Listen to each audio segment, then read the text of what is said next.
Eu acredito que as próprias ideias da liberdade, o funil das ideias da liberdade do Bitcoin vai ser maior e a partir disso ele vai alimentar o meio da liberdade, que a gente está vendo acontecer mundo afora, né? Os liberais, libertários se tornarem bitcoiners gradualmente, eu vejo isso no meu dia a dia, eu vejo o pessoal do IEE, eu vejo o pessoal do Tapa, tipo, o pessoal, todo mundo no início acha que tem algo errado, né? Ninguém sai assim, Bitcoin, faz total sentido, vou migrar meu patrimônio para esse negócio. Não, o cara realmente, todo mundo começa com não. Só que conforme tu vai quebrando as tuas barreiras, né, de entender por que aquela tua pergunta, enfim, aquela tua objeção, já existe uma resposta, já existe uma ideia, o protocolo funciona independentemente da tua opinião a respeito dele, né?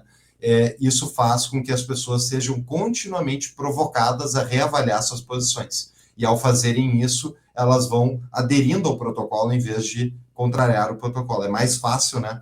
É mais fácil eu ficar rico junto com todo mundo que está comprando Bitcoin do que eu ficar que nem o Peter Schiff, 15 anos, falando que Bitcoin não vale nada e vendo que todo mundo que eu critico fica muito mais rico que eu. Então, o Bitcoin incentiva a cooperação com o Bitcoin, não o contrário.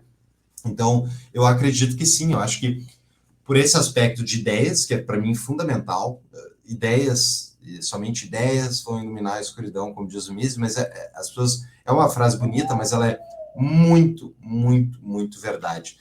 Todo o aparato político, os zeitgeist, tudo deriva das ideias. As ideias estão acima de tudo. A qualidade daquelas ideias, o que são as ideias que estão circulando e que são preponderantes naquela sociedade. As melhores ideias, né, de liberdade, ao meu ver, o Bitcoin vai favorecer elas e vai fazer um contrafluxo em relação a várias das ideias estatistas que a gente tem hoje, porque ele quebra o status quo. E eu acho que daí tem os aspectos também que a gente pode entrar, que é a consequência do Bitcoin em relação ao orçamento público, né, em relação à inflação e tal, que também vai ser transformador. Então vamos entrar. Quais vão ser as consequências? Me conta. Acho que o pessoal já deve imaginar, né, mas acho que primeiro, ao tirar o poder inflacionário do Estado, na verdade, antes de tirar o poder inflacionário do Estado, a inflação estatal vai fazer os bitcoiners ficarem ricos. Né? Porque a consequência das ideias sociais-democratas, do keynesianismo, do estatismo, do intervencionismo econômico, é a espiral intervencionista que o Mises tão bem descreve. Né? Ele nunca usou o termo diretamente espiral intervencionista, mas muitos, ao comentar as ideias dele, falam que esse é o quadro que ele desenha. Né? Então, tu tem uma situação inicial que é ruim, né? Que não é boa. Né? Então, fábricas no início da Revolução Industrial, né? As pessoas trabalhando 18 horas, morrendo dentro das fábricas, é horrível, né? Então, ninguém quer esse tipo de coisa, mas era a realidade. Então, a solução é eu proibir as fábricas de fazerem essas coisas horríveis.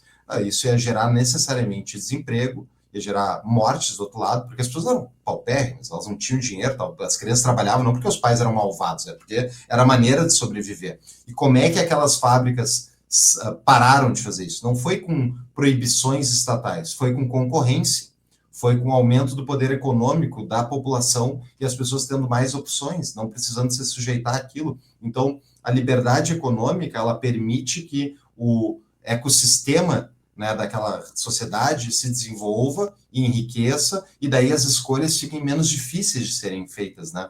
E, portanto, o espiral intervencionista, ela funciona ao contrário. A gente faz a intervenção porque existe um problema, ou supostamente um problema, e daí, a partir dessa intervenção, a resultado, de curto prazo, talvez até, digamos, mascare aquele problema que tinha, as pessoas acham que está tudo certo. Só que existem condições de segunda e terceira ordem em diante de consequências daquela intervenção. Né? Um fechamento de mercado, uma proibição de concorrência, uma barreira de entrada maior, que vai justamente inibir mais concorrentes, né? E assim vai indo ao ponto que o mercado vai ficando cada vez mais ineficiente e cada vez mais tutelado pelo Estado. E a partir daí tu vai tendo cada vez mais um capitalismo de compadrios, um capitalismo, né, estatal, que o Estado está ali, com poucas grandes empresas e as pessoas abaixo não têm muitas opções em relação a elas. E daí o mercado vai ficando cada vez mais estagnado e finalmente quebra ou para de crescer e tu tem uma estagnação econômica.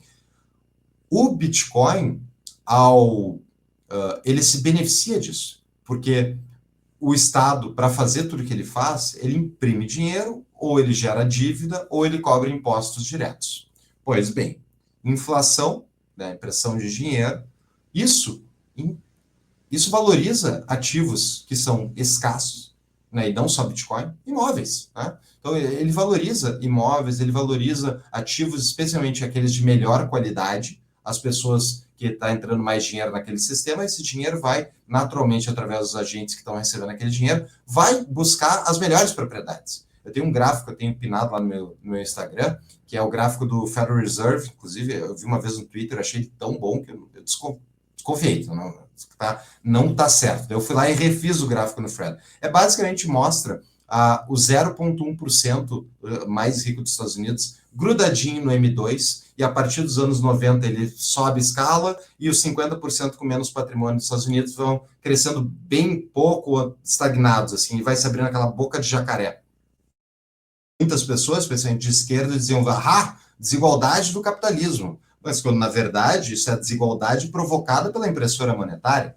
E aí entra a questão, o Bitcoin sobe mais do que o M2. Ele é uma propriedade livre para todo mundo, no mundo inteiro, comprar. Então, os estados da China imprimem dinheiro, o Bitcoin sobe. Os Estados Unidos imprimem dinheiro, o Bitcoin sobe. Ou seja, a inflação acaba beneficiando os detentores desse patrimônio. E aí entra o ponto que os Bitcoiners favorecem, né?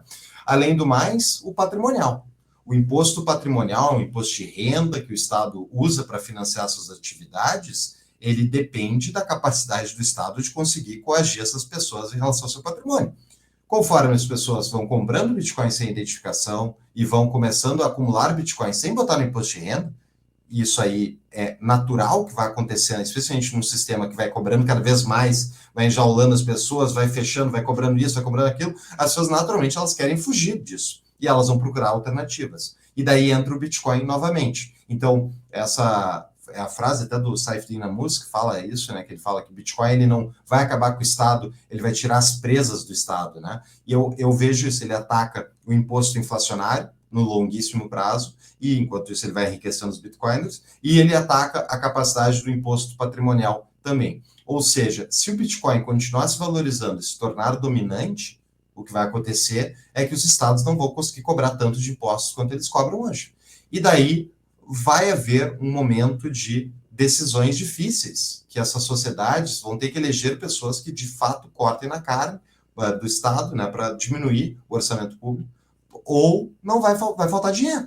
Então, eu estou muito otimista em relação a isso, porque, pelo menos até agora, eu não vejo como os estados poderiam parar isso. Eles poderiam atacar o Bitcoin e atrasar a adoção. Eu acho que isso eles podem fazer. Mas teria que ser um esforço concertado global, que é difícil, e ainda assim, isso não garante que eles vão ganhar. Eles vão só tocariam o pessoal para ficar mais underground ainda, né? E seria ruim institucionalmente, seria ruim para todo mundo, a meu ver, mas eu vejo isso como talvez, eu não acho que hoje acho que a gente, não que a gente já passou para sempre desse ponto, mas eu acho que a gente está cada vez mais institucionalizado, e isso protege o Bitcoin e os Bitcoiners. Perfeito. E essa, assim, até antecipou a próxima pergunta, então deixa eu pedir para você dar um zoom in maior nisso, que, assim, você falou do Estado, e aí você acha que o Estado vai, no final, lutar contra o Bitcoin, ou ele vai tentar cooptar o Bitcoin, ele vai tentar se adaptar ao Bitcoin? Muitos veem o movimento dos Estados Unidos atual como uma tentativa de cooptar o Bitcoin. Ao mesmo tempo, isso pode ser o Estado tentando se adaptar ao Bitcoin.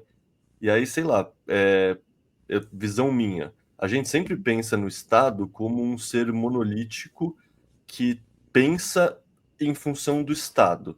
Isso não acontece nem na China, talvez isso aconteça na Coreia do Norte.